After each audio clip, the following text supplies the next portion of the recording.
Good morning साथीहरू। आज चाहिँ म काममा जाँदैछु। आज चाहिँ होइन कि म सधैँ काममा जान्छु। अब यस्तै हो हाम्रो होइन परदेशी जिन्दगी। सधैँ काम काम काम ठिकै छ, त्यही पनि बिजी लाइफै राम्रो हुन्छ नि होइन। यस्तै घरमा त्यतिले नभएको दिमाग खेलाउनु भन्दा म चाहिँ यहाँ गइरी पनि होइन यसो हेर्छु कि आफूले कस्तो लगाइरहेको छ भनेर। हामी बस्ने ठाउँबाट चाहिँ लगभग साइ हिँड्यो भने चाहिँ 5-6 मिनटमा, अनि अलिअलि मेरो यताले हिँड्यो भने चाहिँ 8-9 मिनटमा पुग्छ।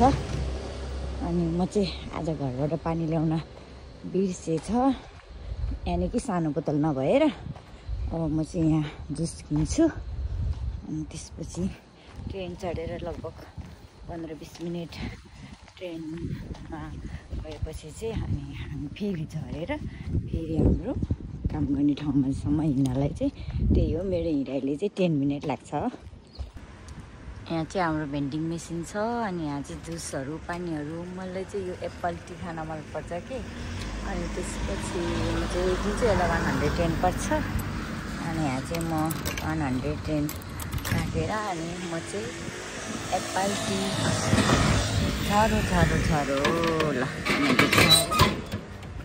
अनि अब यहाँ रोड क्रस गर्नु पऱ्यो नि त फेरि होइन। त्यसपछि चाहिँ अनि मलाई चाहिँ एप्पल टी पनि मनपर्छ, एकदम मनपर्छ। बेला बेला म खाइरहन्छु यो, अनि पानी पिउँछु नभए अरू बेलामा। आज चाहिँ म ठुलो ब्याग बोक्दाखेरि यस्तो झ्याउ भाङ्रे पारा देखेर होइन, सामान चाहिँ ठुलोमै धेरै अट्छ नि त। अनि मैले सानो ब्याग किनेको, अनि मेरो यहाँ चाहिँ धेरै चिजहरू अट्दैन टिक्का, अनि एउटा जीवन जुस पानी चाहिँ अट्छ। फाइनल्ली हाम्रो एकी पनि आइसक्यो, मेरो हातले छेक्यो ल। एकी आइसकेको छ। यहाँ चाहिँ कस्तो राम्रो बस्ने ठाउँ छ कि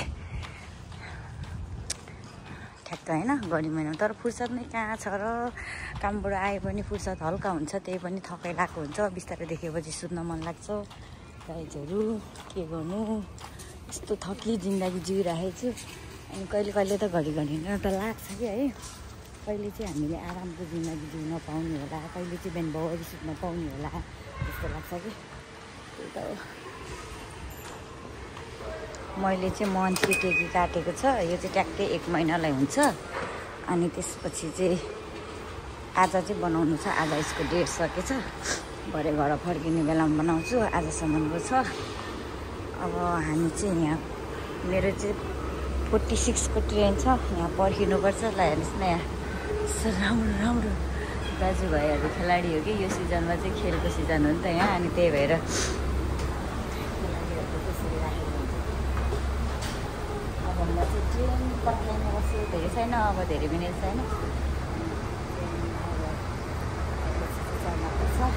दुईवटा ट्रेन चाहिँ हिँडेर जानुपर्छ। यहाँ चाहिँ हामी बस्दाखेरि चाहिँ लोकल मात्रै लाग्नु भयो, लोकलमा गर्ने। अनि उता खाडीहरूमा गएर चाहिँ हामीले अर्को एक्सप्रेसवाला कि छिटो पुग्नेवाला चाहिँ चढ्नुपर्छ।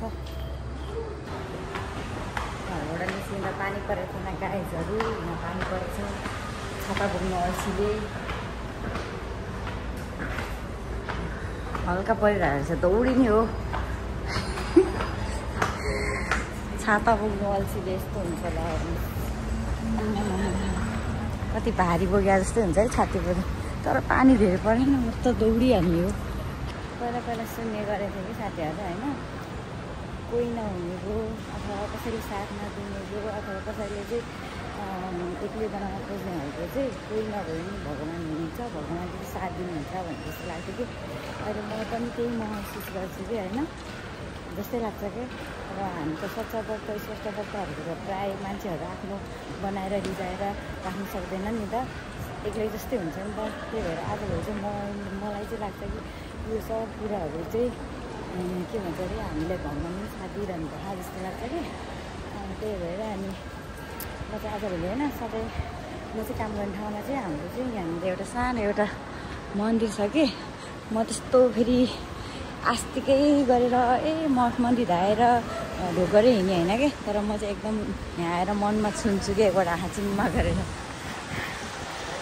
अब ठिकै छ जे होला होइन, आफूले परिश्रम मेहनत गर्दै जानुपर्छ, सबै ठिक भइहाल्छ नि। ल हेर्नु, अघि त्यत्रो पानी परिराखेको थियो है, घरबाट आउँदा थिएन।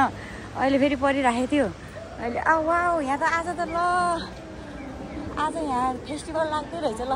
अहिले कामबाट आउँदाखेरि चाहिँ पुरै हेर्न पाउने भयो। अहिले हेर्नुपर्छ ल गाइस, हेर्नुपर्छ, खानुपर्छ। साथीहरू यसो एक दुईजना सँगै भयो नि, एक्लो भयो भने त के जाने। ल हेर्नु त यहाँ फेस्टिभल लाग्न लाग्दो रहेछ। के फेस्टिभल लाग्न लाग्दो रहेछ ल। पानी पनि परेछ नि, क्या गजब भयो यार। मलाई त आज त क्या डर लागिराखेको थियो ला। अब मेरो 6-7 भयो नि खर्च जाने भयो, छाता किन्न पऱ्यो भन्ने जस्तो लागेर कि। किनभने जापानमा छाता त इजिली होटेल, म त होटेलमा काम गर्थेँ होइन, होटेलमा काम गर्दा इजिली पाइन्छ नि त छाता त। अब त्यसलाई किन्न पनि भयो, खर्च हुने भयो भनेको त यसरी साथ दिनुहुन्छ क्या। आज चाहिँ हामी होइन कामबाट छुटेर हामी 4जना चाहिँ सँगै भएको छौँ। त्यही भएर हामी चाहिँ यहाँ पुरा होइन माचुरी लगाएर चाहिँ फोटो त उतापट्टि पो फर्किरहेको रहेछ गेटको। यहाँ चाहिँ अब हामी जान्छ।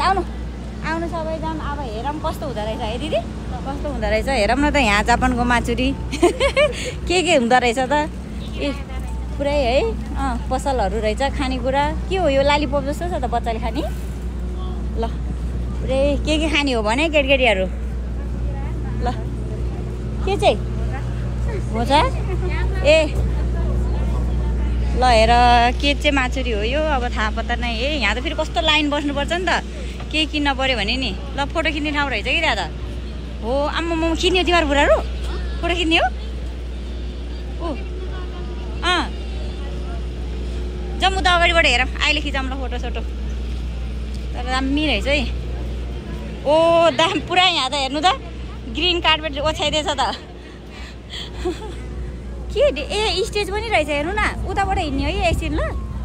कस्तो रमाइलो रहेछ है, कस्तो लाग्यो यहाँ त कान्छी र त जापानको माछुरी। हाम्रो कान्छी हेर यहाँ मेरो नातिनी हो। अहिले हामी सँगै छौँ यहाँ काम गर्ने। हाम्रो दिदी र रूपा। अब नभन्नु न, अहिले हामी कहाँको बेडमिङ अफिस गएर आएको हामी। अहिले चाहिँ हामी अफिस गएर आयो हो, अनि अफिस चाहिँ बल्ल बिता भयो, अनि त्यही भएर अब यतातिर आउँदैन। उतातिर चाहिँ स्टेज रहेछ। के खाम न त, आउनु केही खाम न त नि।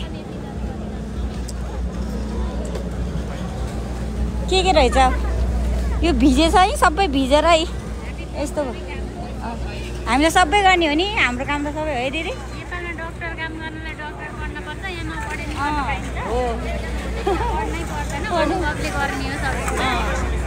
गाईको अपरेसन गरेको फोटो किन्ने हो बुढाहरू। फोटो किन्ने भयो यहाँ लाइन बस्नु पर्दो रहेछ। छोडिदिउँ है, उहाँ गेटमा गएर खिचाउँ ल अहिले। के नै तर है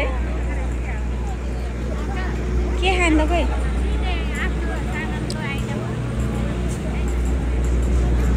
के छ त यो खाने हो।